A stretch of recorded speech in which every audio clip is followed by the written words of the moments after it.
75 से ज्यादा लोगों की मौत, लाखों लोग बेघर और सैकड़ों गांव पानी में डूबे हुए। और ये कोई पुरानी खबर नहीं है, ये 2026 का आसाम है।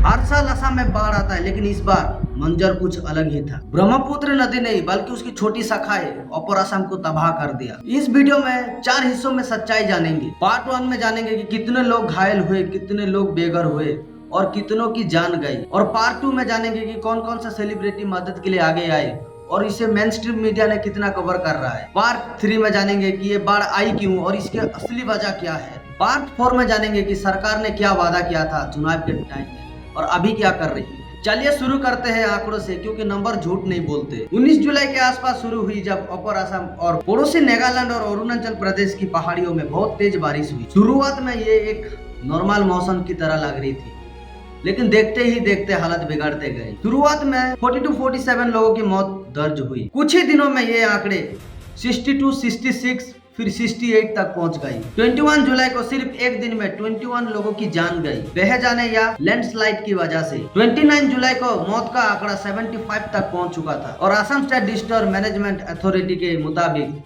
अभी ये और बढ़ सकता है। और सबसे ज्यादा मौत शिवसागर डिस्ट्रिक्ट के नजीरा रेवेन्यू सर्कल से रिपोर्ट हुई है। करीब 100 लोग एक टाइम पे लापता भी बताए गए थे। अफेक्टेड पीपल अपने पीक पर यानी सबसे बुरे में 10 लाख से ज्यादा लोग इस बाढ़ में, करीब 900 गांव डूब गए पानी में 21 जुलाई तक। 7,20,000 लोग प्रभावित थे रिलीफ कैंप में, हजारों लोग को सहारा लेनी पड़ी। 29 जुलाई तक हालत थोड़ा सुधारे है और अभी भी 3 लाख से ज्यादा लोग प्रभावित है। 7 डिस्ट्रिक्ट के आधे हिस्सों पूरे तरह तबाह हो गई है। 45,000 एकड़ से ज्यादा फसल की जमीनें पानी में डूब गई, यानी किसान के पूरे साल की मेहनत बर्बाद हो गई। सड़कें, हॉस्पिटल, स्कूल भी बुरी तरह डैमेज हो गई। कई लोग पेड़ और छत पर चढ़े रहे, बिना खाना पीना से गुजरना पड़ा जब तक रेस्क्यू टीम नहीं आ जाती। चीफ मिनिस्टर हेमंत बिस्वा शर्मा ने खुद कहा था मौत का आंकड़ा अभी और बढ़ेगा, और दुख की बात यह है कि वो सही साबित हो गई। अब सवाल यह है, इतने बड़े हादसे में देश की सेलिब्रिटी और मीडिया ने क्या किया। जब भी कोई बड़ी आफत आती है तो लोग ये देखते हैं कि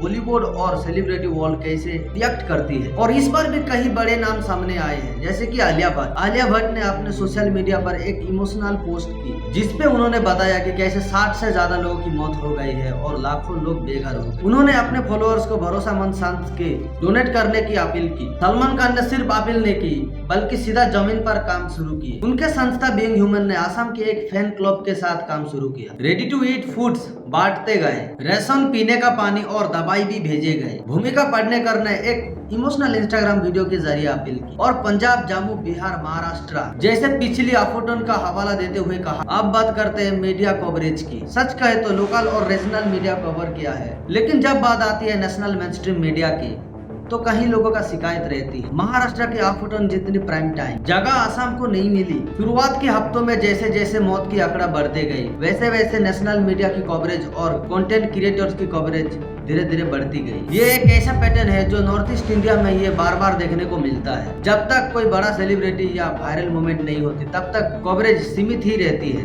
अब सवाल यह है, आखिर ये बाढ़ आया ही क्यों और इस बार ये इतने खतरनाक क्यों साबित हुई। ये समझना जरूरी है कि 2026 का बाढ़ पूरे पैटर्न से अलग है। आमतौर पर असम में तब बाढ़ आती है जब मेन नदी ब्रह्मपुत्र अपने किनारों से पानी बहने लगती है, लेकिन इस बार वजह कुछ अलग ही थी। वजह number 1, chief minister Hemant Biswa Sharma ने खुद साफ कहा कि ये कोई बादल फटने की घटना नहीं थी, बल्कि नॉर्मल से ज्यादा 500% बारिश हुई। नागालैंड और अरुणाचल प्रदेश की पहाड़ियों में लगातार बारिश बरसती रही। वजह नंबर 2, सहायक नदियों का उफान। इस बार बारिश की वजह से ब्रह्मपुत्र की साउथ साइड वाली सहायक नदियां बहुत तेज से उफान पर खतरे आ गया, इंसान को पार कर दिया। और इन सब में नदी ब्रह्मपुत्र अपने पीक पे पहुंचने से पहले ही हो गया। वजह नंबर 3, पुराना और कमजोर तटबंध। असम में ब्रह्मपुत्र और उसकी सहायक नदियों के किनारे कुल मिलकर 49,000 किलोमीटर से ज्यादा तटबंध बने हुए हैं। भारत में किसी भी स्टेट के मुकाबले सबसे लंबा नेटवर्क है, लेकिन इनमें से ज्यादातर तटबंध 1954 नेशनल पॉलिसी की तहत बनी थी और अपनी फाई उम्र पार कर चुके हैं।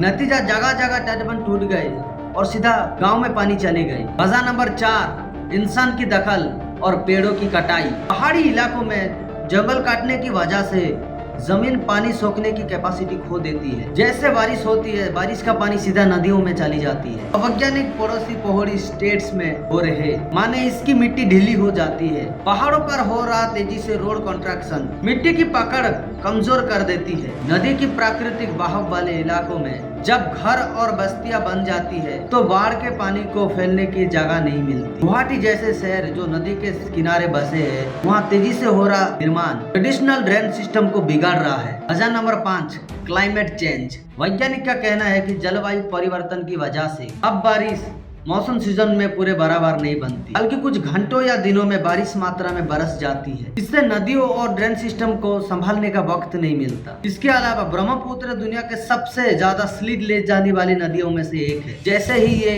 हिमालय से उतरकर असम की मैदानों इलाके तक आ जाती है, इसकी रफ्तार कम हो जाती है और भारी मात्रा में रेत मिट्टी नदी के तल में जमा हो जाती है, जिससे नदी की पानी ले जाने की कैपेसिटी कम हो जाती है और अपने किनारों की तरफ धकेलते जाती है। ये सिर्फ प्रकृति का प्रकोप नहीं है, ये प्राकृतिक पुराना इंफ्रास्ट्रक्चर और इंसानियत का लापरवाही तीनों का मिला जुला नतीजा है। असम में अभी बीजेपी के नेतृत्व वाली एनडीए सरकार है। सेंटर में होम मिनिस्टर है अमित शाह और ये वो शख्स है जिनका असम की बाढ़ से एक पुराना कनेक्शन है, जिसका चेहरा हम आगे देखेंगे। अब आते हैं वो सवाल जो हर एक इलेक्शन के टाइम पर उठता है, असम को बाढ़ मुक्त बनाने का। 2016 में बीजेपी ने चुनावी वादा किया था कि वो असम को फ्लूड फ्री करेगा। फिर 2021 में खुद अमित शाह ने कहते हैं हमें सिर्फ 5 साल और दीजिए, हम असम को बाढ़ मुक्त राज्य बना देंगे। 5 साल हमें और दे दीजिए, असम को बाढ़ मुक्त बनाने का काम भारतीय जनता पार्टी की सरकार करेगी। लेकिन 2026 यानी आज के डेट पर असम एक और बार उसी दौर में गुजार रहा है। कांग्रेस लीडर मल्लिकार्जुन ने हाल ही में कहा कि स्मार्ट सिटी गुवाहाटी के तस्वीरें दिखाते हैं कि मोदी सरकार के डबल इंजन डेवलप और असम के जमीन हकीकत में कितना फर्क है। यह भी ध्यान देने वाली बात है 2026 में विधानसभा चुनाव होने वाली है, इसलिए वार रिलीफ नहीं बल्कि राजनीतिक के रूप से भी बीजेपी चुप हो सकती है। सेंट्रल से स्पेशल बैकपैक की मांग कर रही है, जबकि स्टेट गवर्नमेंट का कहना है कि वो अकेला ही करेगी ताकि सही मात्रा में फंड मिल सके। तो ये थी असम बाढ़ 2026 की पूरी सच्चाई, इंसानी की लापरवाही तक लेकर सरकार के दबाव और हकीकत तक। अगर आपको ये वीडियो अच्छी लगी, वीडियो को लाइक करो, चैनल को सब्सक्राइब करो, कमेंट में बताओ सरकार का बाढ़ मुक्त असम वाला वादा क्या सच होगा। तब तक मिलता हूँ अगली वीडियो में। जय हिंद, जय भारत।